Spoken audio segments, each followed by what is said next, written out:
INTP with INFP? Man, I was asked this one over on YouTube. I can't grab their comment for the video, but shout out to you, you know who you are. And this is a difficult one for me because, you know, being an extrovert, you don't really see these types, specifically the type of extrovert that I am. At least you don't see them together. This is what we might call an archangel pair, where, you know, they're both introverts and they're both P personality. So they're both like open to whatever happens and then responsive, rather than a J personality who like has preset rules and then acts accordingly. So they're both open to opportunities like that and quiet, introverted. But one is typically like an abstract genius type who's a collector, very nostalgic, yet tries to be a feeler at the same time. They have this thinker side. So that's INTP on a surface level. Tons of depth for the INTP. ISFP has a different type of depth that is very flighty and surface level when it comes to things like that. What they do is very quick, very fast paced. It's very the opposite of what I just mentioned, yet still introverted and a P personality. ISFPs can be flashy. They like to dress fancy and very, very self-conscious. They're also TE inferior, so take their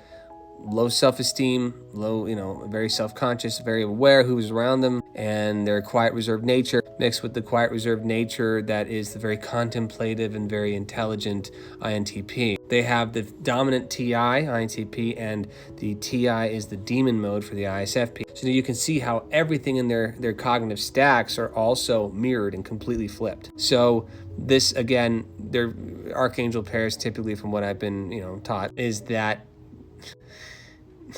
either it's really good or it is the worst pairing ever. So I would think it's either awesome or not awesome. Now, very popular, very common to find unhealthy personality types of each. So they would look something like this. An unhealthy ISFP is extremely selfish, quiet, reserved, and very picky who's around them. They'll even attack people in their inner circle, those who do not live up to their standards of living. Everything is against them or their ego, their identity. I have some ISFPs who are extremely close to me, and this is the sad nature of what I have seen.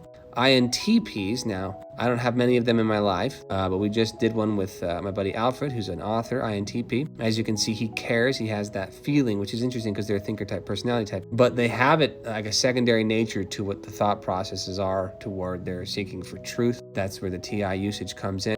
They're analytically and abstractly, intelligent. So with that regard, ISFPs typically rely on the intelligence of others.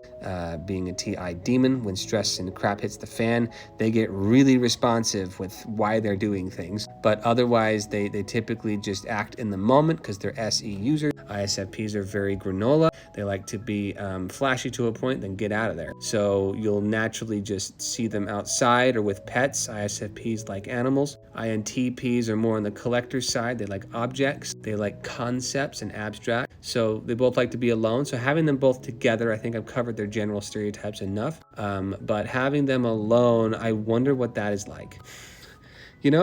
Please tell me. I have no idea. I wonder what these two are like, because individually this is surface level, but together, please let us know if you guys know any insights. Have you ever seen this pair before?